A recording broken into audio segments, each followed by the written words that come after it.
हिंद देश के निवासी सभी जन एक हैं। दोस्तों, मैं आनंद राज विश्वकर्मा आपके अपने चैनल पर आज आपका स्वागत करता हूं। और मैंने ये एकता भरा वाक्य इस वजह से मैंने बोला है क्योंकि आज हम पढ़ने वाले हैं हिंदी व्याकरण, जिसके अंतर्गत हम पढ़ेंगे छंद। और छंदों के बारे में हम समझेंगे कि मात्रिक छंद कैसे बताया जाता है, कैसे उनकी पहचान की जाती है। हर चीज़ों को हम अच्छे तरीके से डिस्कस करेंगे, तो बने रहिएगा क्लास में, आपको अच्छे तरीके से समझ में आएगा। ठीक है, तो चलते हैं जल्दी से। अब देखो, छंद के बारे में हमने लिखा है, तो छंद के जो बना है वो छद धातु से बना है। जो छंद बना है वो छद धातु से बना है, जिसका अर्थ होता है आह्लादित करना या खुश करना। समझ में आ गई होगी आपको बात, क्योंकि हमने बताई है कि जो है छद धातु से क्या बना है, छंद बना है, और इसका अर्थ होता है आह्लादित करना। अब देखिए, बात समझेंगे छंद के बारे में तो समझिएगा अच्छे से। छंद का दूसरा नाम पिंगल होता है। छंद का दूसरा नाम क्या होता है? पिंगल होता है। कहते हैं ना, बहुत पिंगल बोल रहे हो। इसका मतलब ये है कि यहाँ पर ये जो लिखा गया है, ये इसका नाम दूसरा नाम पिंगल भी होता है। और छंद शास्त्र के प्रणेता, आदि प्रणेता, छंद शास्त्र के आदि प्रणेता, शास्त्र के आदि प्रणेता, छंद शास्त्र के आदि प्रणेता कौन है? आदि प्रणेता की बात करें, छंद शास्त्र के आदि प्रणेता की बात करें तो पिंगल ऋषि हैं। प्रणेता के बारे में बात करें तो ये कौन है? पिंगल ऋषि ही हैं। अब बात समझिएगा, आदि प्रणेता कौन है? पिंगल ऋषि ही हैं। इनका नाम भी पिंगल है।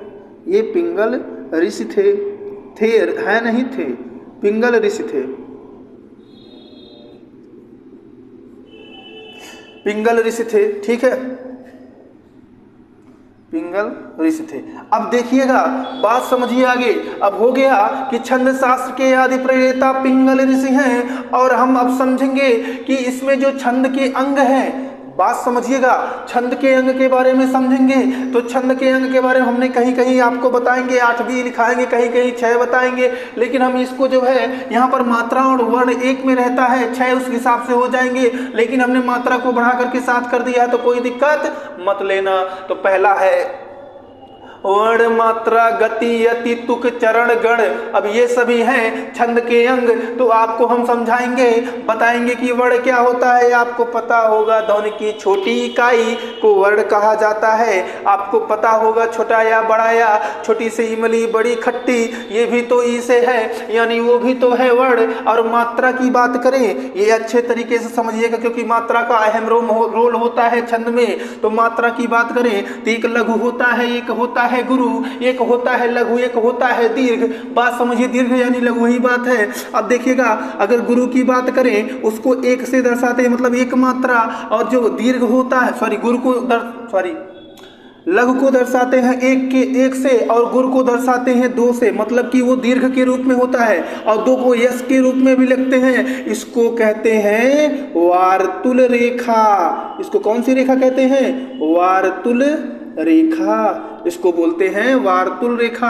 अब यहाँ पर आपको दिखाई दे रहा होगा, जो यश लिखा है ना, यश के रूप में, गुरु के रूप में, दीर्घ के रूप में, इसको वार्तुल रेखा कहते हैं। इसको एक रेखा से दर्शाते हैं, लघु को। ठीक है, समझ में आया कि नहीं आया? आया होगा, मात्रा समझ में आ गई होगी। अब हम गति के बारे में चलते हैं। गति मतलब होता है बाबू लय। लय मतलब किसी चीज को अगर गा रहे हैं तो किस लय में है।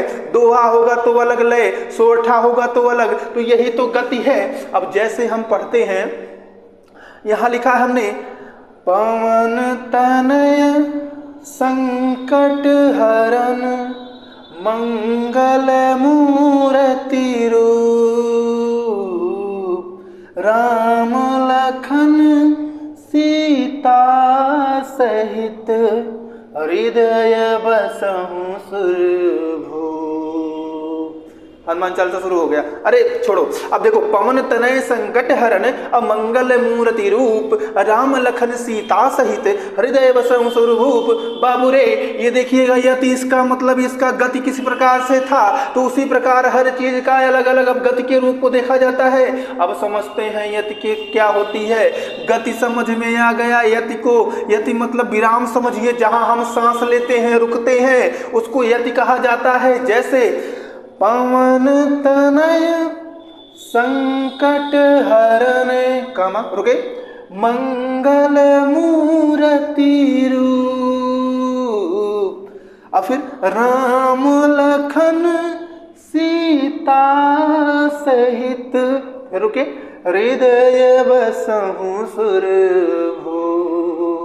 इसका मतलब ये है जहां जहां कामा है वहां वहां विराम है, तो वहां वहां उसको बोलेंगे यति है। अब आ जाते हैं तुक के बारे में, समझते हैं तुक क्या होता है। और तुक के बारे में हम आपको बता देना चाहते हैं अच्छे तरीके से कि यहाँ देखिए खत्म हुआ है पासे, पवन तनय संकट हरण अमंगल मूर्ति रूप, तुरपाद है खत्म हुआ लास्ट में, राम लखन सीता सहित हृदय बसहु सुरभूप, फिर पासे खत्म हुआ है। तो यही लास्ट में जो वर्ड तुकांत है, यही जो लास्ट में वर्ड तुकांत है, इसी को समझाएंगे अच्छे तरीके से। यही तो है हमारा तुक कि लास्ट में अगर जो वर्ड मतलब समान हो, यहाँ भी देखो समान वर्ड है, यहाँ भी पा, दोनों पा मिल रहा है कि नहीं, तो इसका मतलब है उसी को बोलते हैं तुक।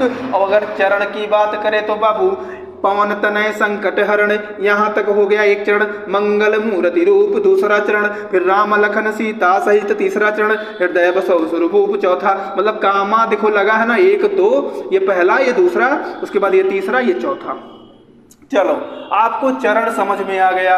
अब देखेंगे गण किसे कहते हैं। तो भैया गण के लिए आपको पता होगा, पवन लिखा है तो इसके लिए ऊपर एक डंडा, वा लिखा है तो एक डंडा, ना लिखा है तो एक डंडा। इसी को जो छोटी जो मात्रा के रूप में है इसी को बोलते हैं या क्या, गण बोलते हैं। गण मतलब 3 डंडा, ये देखो लिखा गया। लेकिन अगर यहाँ पर ऐसे वार्तुल रेखा रहेगी तब नहीं, तब दिक्कत हो जाएगा, तब दूसरे हिसाब से पढ़ा जाएगा। लेकिन इसको क्या पढ़ा जाएगा, गण के रूप में। तो हमने आपको यही समझाया, छंद जो है छद धातु से बनी है, जिसका अर्थ आह्लादित करना या खुश करना होता है। छंद के अंग हमने बताया जो है, यहाँ पर वर्ण, मात्रा, गति, यति, तुक, उसके बाद जो है चरण होता है, गण होता है, ये भी हमने आपको समझा दिया। छंद का दूसरा नाम पिंगल होता है। कहते हैं बहुत है पिंगल बोल रहे हो, ज्यादा मत बोलो, ठीक है। पिंगल का मतलब समझ रहे हो, यही पिंगल, ठीक है। उसके बाद कहते हैं, अब हमने आपको बताया छंद साथ के जो आदि प्रणेता थे वो है कौन, पिंगल ऋषि को माना जाता है। और छंद को जो वर्ण और मात्राओं को जो नियमित रूप से जो विन्यासित करके लिखते हैं तो उससे जो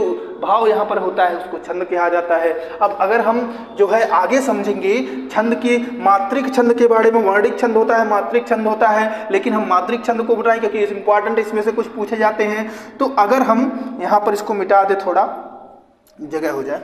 अब देखिए अगर हम समझेंगे, देखिएगा अच्छे तरीके से, सममात्रिक छंद। अब ये कौन सा, सममात्रिक,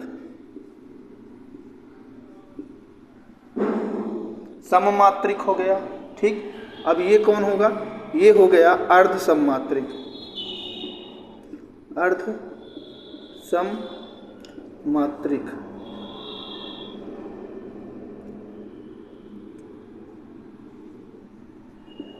अर्ध सममात्रिक,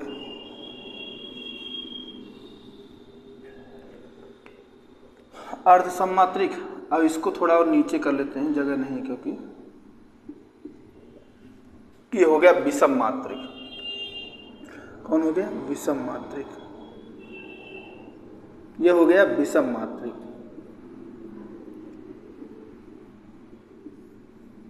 ये हो गया बाबू विषम मात्रिक। अब देखिए हम आपको समझा देते हैं अच्छे तरीके से, आपको अच्छे से समझ में आना चाहिए। अब देखिए छंद मात्रिक जो होता है, सम मात्रिक होता छंद होता है, अर्ध सम मात्रिक होता है, विषम मात्रिक होता है। अब एक आपको ट्रिक बता रहे हैं, ट्रिक भूलिएगा मत, सम मात्रिक छंद याद करने की ट्रिक। चलो भैया ट्रिक को लिख लीजिए, याद कर लीजिए ये ट्रिक क्या है। तो हमने आपको ट्रिक यहाँ पर लिख दे रहे हैं हम। यहाँ पर जो ट्रिक है छंद सम मात्रिक छंद को याद करने की, यहाँ पर है चारों गीत हर गीतिका, चारों गीत हरि गीतिका,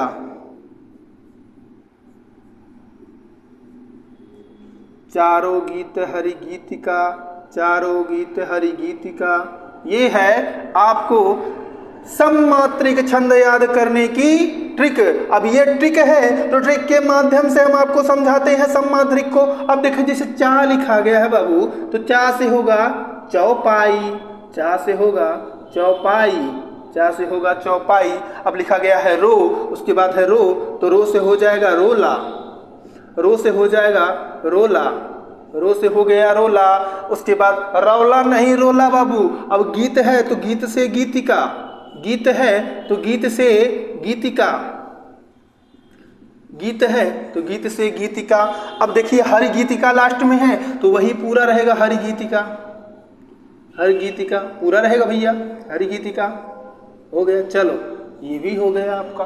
अब देखिए चा से चौपाई, रा से रोला, गीत से गीतिका और हरि गीतिका तो लास्ट में पूरा है तो हरि गीतिका लिख देंगे। आया कि नहीं समझ में आया? ठीक है, आपको आ रहा होगा समझ में कि जो भी हम चीज़ें पढ़ा रहे हैं, आपको बता रहे हैं, वो समझ में आ रहा होगा आपको अच्छे तरीके से। ठीक, अब देखते हैं, देख लीजिए एक बार अच्छे से। अब हम समझेंगे अर्ध सममात्रिक छंद के बारे में। तो वो होता है, आपको पता ही होगा, दोहा बोलते हैं, दोहा। सबसे पहले दोहा, दोहा हो गया और उसके बाद सोरठा, सोरठा, छोरठा हो गया, उसके बाद बरवय, बरवय, बरवय हो गया। उसके देखो दोहा, सोरठा, बरवय, बरवय के बाद क्या आता है? उल्लाला, उल्लाला, उल्लाला आता है। बरवई के बाद उल्लाला आता है। समझ में आ गई बात कि नहीं? अरे वो उल्लाला गाना वाला नहीं, इसमें जो है ये छंद के अर्ध सममात्रिक छंद में है। अब विषम मात्रिक में आता है कुंडलिया। क्या आता है? कुंडलिया, कुंडलिया आता है। और एक आता है छप्पय, छप्पय, कुंडलिया आ गया, छप्पय आ गया। आपको समझ में आ गया होगा अच्छे से कि यहाँ जो मात्रिक छंद है ये सममात्रिक छंद कैसे है, अर्ध सममात्रिक छंद कैसे है, और जो है विषम मात्रिक छंद कैसे है। अब चौपाई के बारे में अगर हम समझना चाहें तो इसमें होती हैं 16 मात्राएं प्रत्येक चरण में। और रोला की बात, 16 में 8 जोड़िए, 16 8 होता है 24, तो इसमें होता है 24 मात्राएं प्रत्येक चरण में। अब बात करें 24 में जोड़िए 2 तो होता है 26, और 26 हो गया तो गीतिका हो गया। गीतिका में जो है 26 मात्राएं होती हैं। हर गीतिका 26 में जोड़िए 2 तो ये होता है 28, ये होता है 28 हो गया। अब देखो चारों गीत हरि गीतिका, चा से चौपाई, रा से रो से रोला, गीत से गीतिका, हरि गीतिका तो लास्ट में है ही। तो चौपाई के सब प्रत्येक चरण में 16 मात्राएं, रोला के 24 मात्राएं और गीतिका के 26 मात्राएं और हरि गीतिका के 28 मात्राएं प्रत्येक चरण में होती हैं। अब अर्ध सममात्रिक के बारे में बात करते हैं तो दोहा के बारे में बात करेंगे। तो इसमें जो है 13 से 11 मात्राएं होती हैं, और इसमें 11 से 13 होती हैं, इसमें 12 से 7 होती हैं, और इसमें 15 से 13 होती हैं। अब इसको हम समझा रहे हैं कैसे होता है ये सिस्टम। अच्छे तरीके से बने रहिएगा, आपको सब चीज़ें हम अच्छे से समझा देंगे। अब दोहा की बात करें तो दोहा को हम इतना कह सकते हैं, इसको अगर हम समझना चाहे तो दोहा के प्रथम देखो ये है अगर पहला चरण, ये है पहला चरण, ये है देखो इधर देखो ये दूसरा चरण है, ये है तीसरा चरण है, इधर है चौथा चरण। तो हम इसको अगर समझाना चाहें, लिखा गया है ना, पवन तनयम संकट हरन मंगल मूर्ति रूप, राम लखन सीता सहित हृदय बसहु सुरभू। अब देखिएगा यहाँ पर एक चरण है, ये दूसरा चरण है, ये तीसरा चरण है, ये चौथा चरण है। कामा के बाद तो पहले और तीसरे चरण में 13 मात्राएं होती हैं, और दूसरे और चौथे चरण में 11 मात्राएं होती हैं। इस छंद को दोहा छंद कहा जाता है। यह अर्ध सममात्रिक छंद है। इसको क्या बोलेंगे? यह एक अर्ध सममात्रिक छंद है। इसके प्रथम और तृतीय चरण में 13 मात्राएं होती हैं, तथा द्वितीय और चतुर्थ चरण में 11 मात्राएं होती है। अगर उदाहरण की बात करें दोहा की, तो रही मन पानी राखिए, बिन पानी सब सून, पानी गए न उबरे, मोती मानस चून। समझ में आ गई बात? ये है रहीमन। एक और ले लेते हैं उदाहरण, रहीमन धागा प्रेम का, मत तोड़ो चटकाए, टूटे से फिर ना जुड़े, जुड़े गांठ परी जाए। मतलब दोहा का उदाहरण होता है तो इसके जो है प्रथम और तृतीय चरण में 13-13 मात्राएं होती हैं और द्वितीय और चतुर्थ चरण में 11-11 मात्राएं होती हैं। अब अगर हम सोरठा की बात करते हैं तो सोरठा के प्रथम और तृतीय चरण में 11-11 मात्राएं होती हैं और जो है द्वितीय और चतुर्थ चरण में 13-13 मात्राएं होती हैं। और जो सोरठा होता है वो दोहे का उल्टा होता है सोरठा, दोहे का उल्टा होता है सोरठा। समझ में आ गई बात? ये चीज आपको समझ में आया होगा। अब बरवई की बात करते हैं तो बरवई में अगर हम सीखना चाहें तो बरवई में कह सकते हैं इसके प्रथम और तृतीय चरण में 12-12 मात्राएं होती हैं और दूसरे और चौथे चरण में 7-7 मात्राएं होती हैं। अब देखो उल्लाला, उल्लाला में क्या होता है? उल्लाला में प्रथम और तृतीय चरण में 15 मात्राएं होती हैं और जो है और यहाँ पर जो है दूसरे और चौथे चरण में 13-13 मात्राएं होती हैं। अब देखिए आपको समझ में आ गया होगा जो हम चीजें अच्छे तरीके से बताए हैं। अब कुंडलिया जो होता है ये दोहा और रोला का मिश्रण होता है। किसका? दोहा और रोला का मिश्रण होता है। और छप्पे जो होता है ये होता है रोला और उल्लाला का, रोला और उल्लाला का मिश्रण होता है। अब देखिए दोहा और रोला मिलकर बनता है क्या? दोहा और रोला मिलकर बनता है कुंडलिया, छप्पे बनता है रोला और उल्लाला से बनकर। हमने आपको सब चीजें अच्छे तरीके से क्लियर कर दी।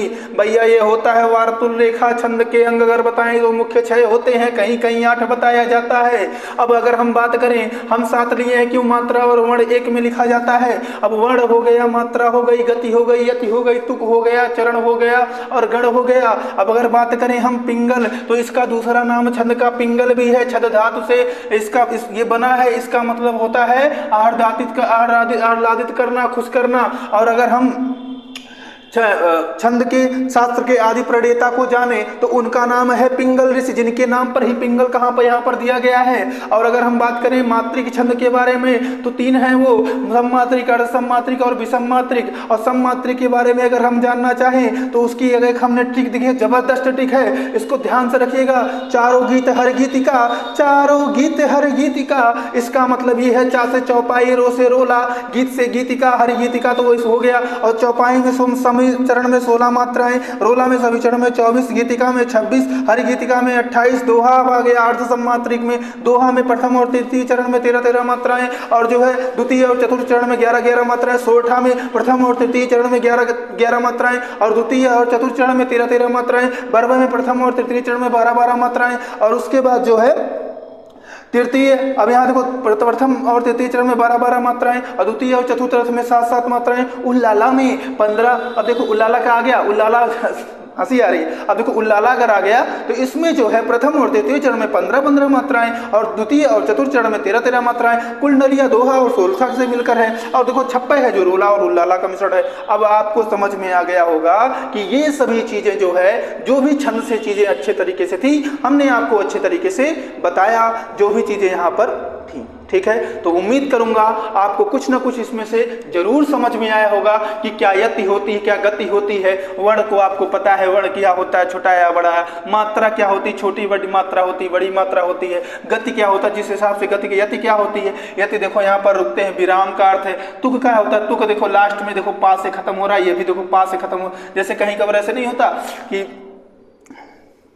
कहीं कहीं ऐसे देखिए, दूसरा अगर कोई दोहा अगर पढ़ना चाहें, जैसे चौपाई के रूप में अगर कोई कुछ होता है, बोला जाता है, दूसरा अगर कोई हो तो क्या बोलते हैं दो एक रूप में, प्रभु की कृपा भयो सब आजू और जन्म हम सॉरी प्रभु की कृपा भयो सबका जो जन्म हमारे सुफल भय आजू। अब अगर हम चरण की बात करें तो प्रथम चरण, द्वितीय चरण, तृतीय चरण, चतुर्थ चरण। गण की बात करें, अब देखिए गण 1 2 3 डंडे के रूप में लिखा गया है, इसको बोलते हैं गण, जहाँ 3 डंडा हो। अब देखिए आपको ये सभी चीजें अच्छे तरीके से क्लियर हो गई होंगी, तो उम्मीद करूंगा आपको अच्छे तरीके से समझ में आया होगा और जो है लगा होगा कि छंद के बारे में जो हमने आपको बताया वो सही है और अच्छे तरीके से आप पढ़ेंगे, कोई दिक्कत आपको नहीं है। ठीक है दोस्तों, तब तक के लिए मस्त रहिए, अच्छे से रहिए, पढ़ते रहिए। और मेरी ऑफलाइन में भी कोचिंग चलती है जिसका नाम है सुपर क्लासेज, और वो न्योरी अंबेडकर नगर में स्थित है, जो कि मौर्य मिष्ठान भंडार के बगल में, ठीक है, जलालपुर जो रामनगर वाला रोड है उस रोड पर। ठीक है, तो अगर आपको ऑफलाइन पढ़ना है, ऑफलाइन का मजा लेना है तो ऑफलाइन आके पढ़िए। स्वागत है आपका,